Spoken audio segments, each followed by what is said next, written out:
Welcome to our Finance in Practice channel. Today we're diving into the world of options pricing using the Black-Scholes formula. I'm going to walk you through the steps to price a European call and put option. So let's get started. We are going to use the Black-Scholes framework, also known as the Black-Scholes and Merton model. It is a mathematical model used extensively in finance to determine the price of European options. Before talking about the assumptions of the Black-Scholes model, we are first going to talk about the two options we are interested in pricing, which are here, the call option and the put option. The call option gives the holder the right to buy the underlying asset at a fixed price, denoted K here, which is the strike price, at expiry. So the only case where the holder of the call option is going to exercise this right is only in the case where the spot expires above the strike price at expiry. Indeed, in this case, the holder of the call option is going to be able to buy the stock at the strike price, which is more interesting than the market price. So for example, let's say the strike is 100 and the spot expires at 110. So in this case, this means that the holder of the call option is going to be able to buy the stock, which is worth at expiry 110, at only 100. So his option is worth 10, the difference between 110 and 100. But in the case where the spot expires at 90, let's say, his option expires worthless, because even if he is able to buy the stock at 100, it's less interesting than buying it at the market, which is 90. So he's not going to exercise his option, and his option expires worthless. The put option is a different kind of option. It gives the holder the right to sell, this time, the underlying asset at a fixed price, which is denoted K here, the strike price, at expiry and only at expiry, because we are interested in pricing European style options. The only case where the holder of the put option is going to exercise his option is the case where the spot expires below the strike price. So again, in this case where the strike is 100, if the spot is 90 at expiry, so the value of the put is 10, because the holder of the put is going to exercise his option, because he's going to be able to sell the stock at 100 instead of 90, which is the price in the market. It is more interesting.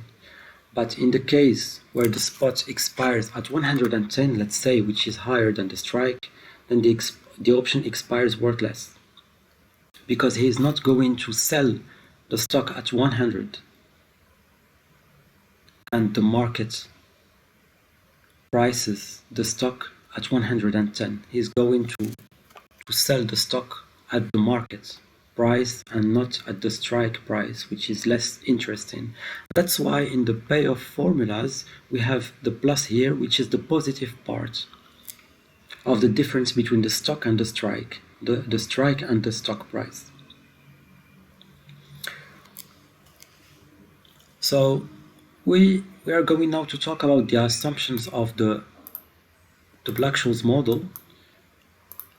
The main assumption of the Black-Scholes model is that the stock follows the log normal distribution, which means that the asset returns follow a normal distribution, which is centered around the drift term, which depends on the risk-free rate and the dividend yield. And the second parameter of the normal distribution is the standard deviation, and it depends on the volatility parameter and the time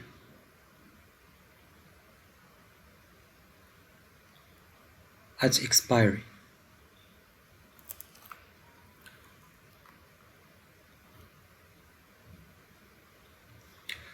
So here we have the market conditions.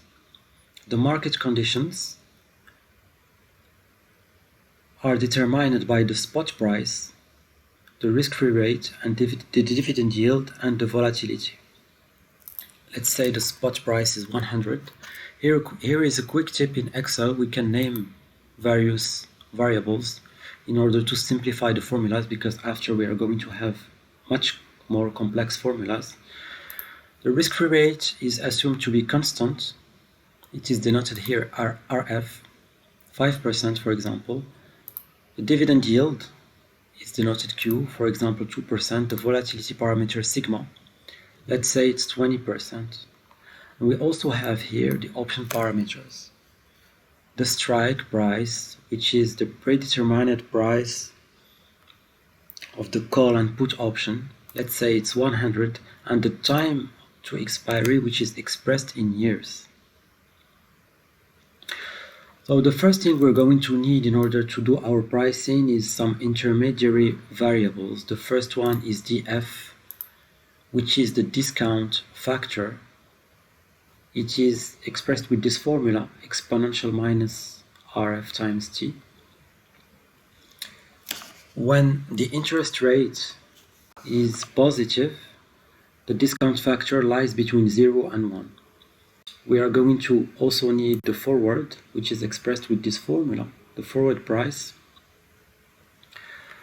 It is the spot price at time 0 times exponential RF minus Q times T. Then we are going to need to compute D1.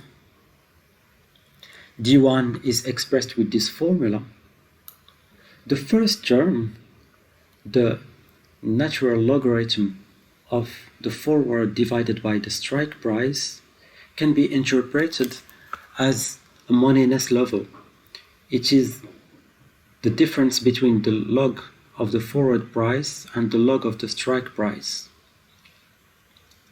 And it is positive in the case where the forward is above the strike price.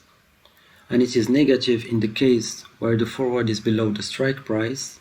And it is equal to 0 in the case of an at-the-money option. The term D1 depends also on the total volatility of the option, which is the volatility times the square root of the time.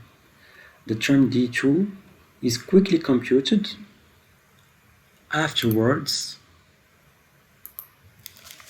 using the value of D1. It is D1 minus sigma times square root of the time to expiry. So we have our call price with this formula, which is the closed formula, the closed form formula of the Black-Scholes framework. The call price is the discount factor times the forward price times n of D1 minus k n of D2, where n is the cumulative distribution function of a Gaussian distribution, of a standard Gaussian distribution. So this term is the normal cumulative distribution computed into D1, and this term is the normal cumulative distribution, the standard one, computed in the point D2. Once we have this term, which is calculated here with this Excel formula, we are going to use the norm point S point dist at D1, and the second parameter, cumulative, stands for is it a cumulative or the density function. So we are going to input 1 in order to tell Excel we need the cumulative distribution function.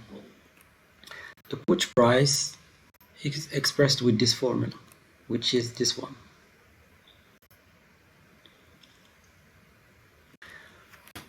So here we have it. For these market conditions and for these option parameters, we have the pricing of our call option and our put option.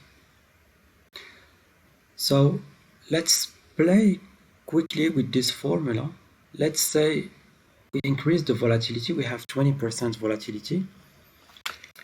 And for this option, for which the spot is 110 and the strike is 100, we have a forward of 113, which is more than the strike price. This means that our option is in the money. So let's increase the volatility, 25%. So we go from 15 to 17 for the call price, and we go from 3 to 4.98 for the put price. So when we increase the volatility, both values for the call price and the put price increase.